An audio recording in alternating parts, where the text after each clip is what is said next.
Hi అండి, నేను మీ Shilpa Vinay. Welcome to Vinsy kitchen.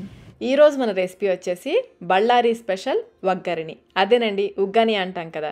మనం రెగ్యులర్గా చేసుకునే ఉగ్గానిలే కాకుండా ఒక డిఫరెంట్ ఫ్లేవర్తో చాలా అంటే చాలా టేస్టీగా ఉంటుంది. మార్నింగ్ బ్రేక్ఫాస్ట్గా చేసుకోవచ్చు, స్నాక్స్గా చేసుకోవచ్చు, ఇంకా నైట్ డిన్నర్గా అయినా చేసుకోవచ్చు. ఒకసారి ఈ పద్ధతిలో తప్పకుండా ట్రై చేయండి, చాలా చాలా బాగుంటుంది. మరి ఇంకెందుకు ఆలస్యం, ఈ స్పెషల్ ఉగ్గాని ఎలా తయారు చేసుకోవాలో చూసేద్దాం రండి.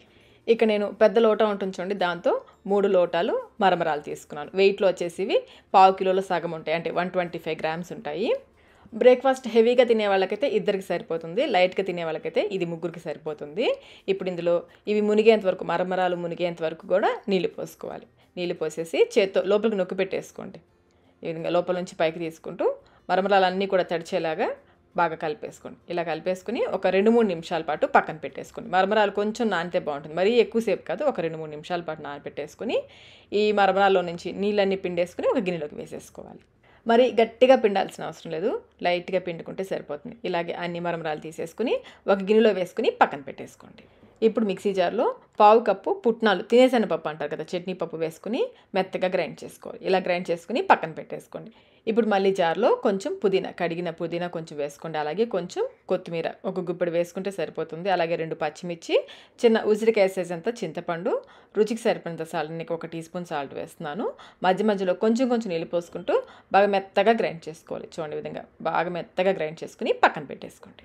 ఇప్పుడు స్టవ్ పైన ప్యాన్ పెట్టేసుకుని ఇందులో 3 టేబుల్ స్పూన్ల వరకు నూనె పోసి, నూనె కాగిన తర్వాత 1/2 టీ స్పూన్ ఆవాలు, 1/4 టీ స్పూన్ జీలకర్ర వేసుకుని ఆవాలు చిటపటలాడిన తర్వాత ఒక పెద్ద ఉల్లిపాయని కొంచెం పెద్ద ముక్కలుగా కట్ చేసి వేసుకోండి, విడివిడిగా చేసి వేసుకోండి.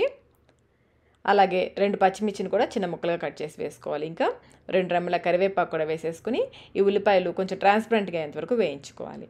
ఉల్లిపాయలు మరీ ఎర్రగా వేగాల్సిన అవసరం లేదు, లైట్గా ఈ విధంగా వేగితే సరిపోతుంది. ఇప్పుడు ఇందులో ఒక మీడియం సైజ్ టమాటోని చిన్న ముక్కలుగా కట్ చేసి వేసుకోవాలి.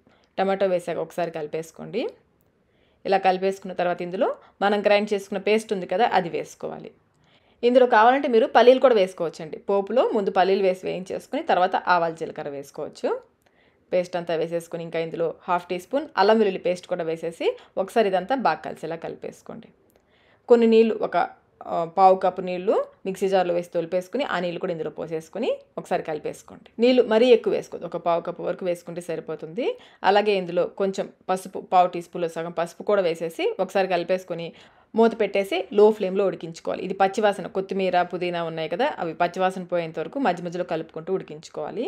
చూడండి, ఆయిల్ కూడా ఈ విధంగా సపరేట్ అయ్యి బాగా దగ్గర కావాలి, ఈ విధంగా ఉడికించుకోవాలి. ఇలా ఉడికించేసుకుని ఒకసారి మళ్ళీ బాగా కలిపేసుకుని ఇందులో నీళ్ళు పిండేసుకున్న మరమరాలు ఉన్నాయి కదా, అవి వేసేసుకోవాలి. ఈ మసాలా అంతా కూడా మరమరాలకి బాగా పట్టేలా కలుపుకోవాలి. దీనివల్లే ఉగ్గానికి ఒక డిఫరెంట్ ఫ్లేవర్ వస్తుందండి, చాలా బాగుంటుంది, తప్పకుండా ట్రై చేయండి. ఇలా బాగా కలిపేసుకుని మనం గ్రైండ్ చేసి పెట్టుకున్న పుట్నాల పొడి ఉంది కదా, అది వేసేసుకోవాలి. చివరిగా సన్నగా తరిగిన కొత్తిమీర కూడా వేసేసుకుని అంతా ఒకసారి బాగా కలిసేలా కలుపుకోవాలి. బళ్ళారిలో ఈ ఉగ్గాని చాలా ఫేమస్ అండి, అక్కడైతే దీన్ని వగ్గరిని అంటారు, మనం ఉగ్గాని అంటాం కదా. రాయలసీమలో ఉగ్గాని ఎంత ఫేమస్, బళ్ళారిలో ఈ వగ్గరిని అంత ఫేమస్. బాగా కలిపేసుకుని మూత పెట్టేసి స్టవ్ ఆఫ్ చేసేసుకోండి. ఒక 5 నిమిషాల తర్వాత సర్వ్ చేసుకోవాలి. అంతేనండి, ఎంతో టేస్టీ ఉగ్గాని అయితే రెడీ అయిపోయింది. మరి మీరు కూడా ఈ బళ్ళారి స్పెషల్ ఉగ్గానిని ఒకసారి తప్పకుండా ట్రై చేయండి. ట్రై చేసి మీకు టేస్ట్ ఎలా అనిపించిందో మాకు కమెంట్ రూపంలో తెలియచేయండి. వీడియో నచ్చినట్లయితే లైక్ చేయండి, మీ ఫ్రెండ్స్కి, ఫ్యామిలీ మెంబర్స్కి షేర్ చేయండి. ఇలాంటి మరిన్ని రెసిపీస్ కోసం మన విన్సీ కిచెన్ యూట్యూబ్ ఛానల్ని సబ్స్క్రైబ్ కూడా చేసుకోండి. Thank you.